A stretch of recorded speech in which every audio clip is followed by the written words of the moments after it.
चुड़ैल का बदला। एक बहुत ही खूबसूरत गांव था जिसका नाम था बीरंगा। यहाँ सभी लोग बहुत खुशी खुशी से रहा करते थे। गांव में सभी कुछ अच्छा चल रहा था और इसी बीच अमेरिका से एक फैमिली अपने पुश्तैनी घर में रहने आती है। उस परिवार में पति पत्नी और उनका छोटा सा बेटा थे जो अपने हवेली में रहने आए थे।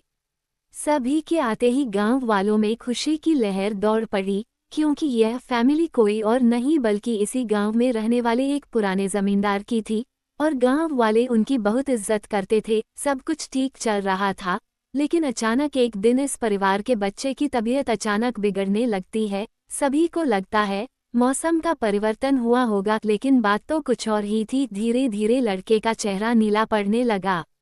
आनन फानन में परिवार ने डॉक्टर को बुलाया और डॉक्टर को भी कुछ समझ नहीं आया तो उसने पास में ही बने एक हॉस्पिटल में उन्हें स्वास्थ्य परीक्षण के लिए आमंत्रित किया ताकि बच्चे की बीमारी का पता लगाया जा सके। परिवार ने डॉक्टर की सलाह अनुसार हॉस्पिटल जाना जरूरी समझा।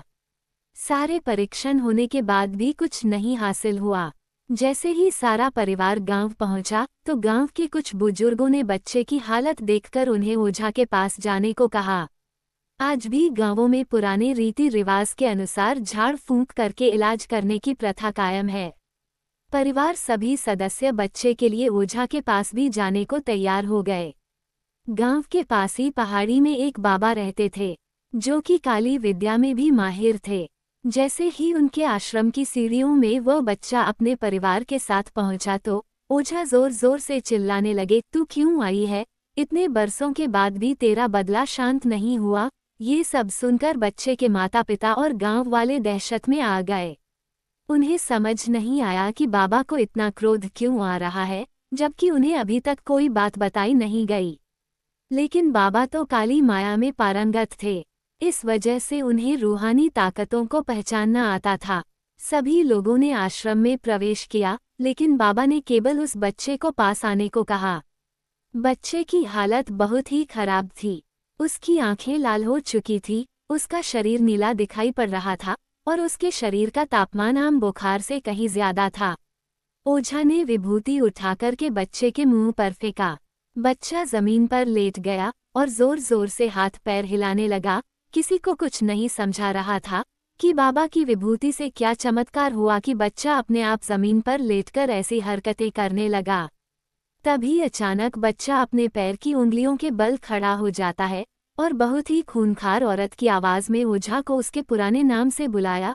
अरे वो प्रेमनाथ, मैं तुझे नष्ट कर दूंगी। लड़के का ऐसा स्वर सुनकर उसके माँ बाप घबरा गए। लड़के को इस अवस्था में देखकर उन्हें कुछ समझ नहीं आ रहा था कि ऐसा क्यों हो रहा है। तभी ओझा ने एक मंत्र पढ़कर बच्चे को अपने काबू में किया। सारे गांव वाले ओझा से पूछने लग, बाबा ये सब क्या है?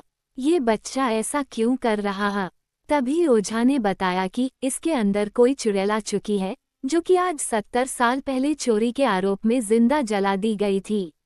उसे ऐसी सजा देने वाले कोई और नहीं बल्कि इसी बच्चे के दादाजी थे और वह चुड़ैल अपना बदला लेने इसलिए आई है क्योंकि वह गर्भवती अवस्था में जिंदा जली थी और उसके कोख में पल रहा मासूम बच्चा भी जल गया।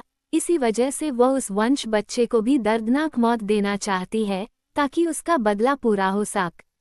ये सारी कहानी जानने के बाद उसके परिवार वाले ओझा के सामने गिड़गिड़ाने लगे और अपने बच्चे की जान की भीख मांगने लगे। तभी ओझा ने अपनी घोर तपस्वी शक्ति से मंत्रों के उच्चारण के साथ उस चुड़ैल को मासूम बच्चे से बाहर निकाल दिया और कुछ ही क्षणों में बच्चा सामान्य हालत में आने लगा।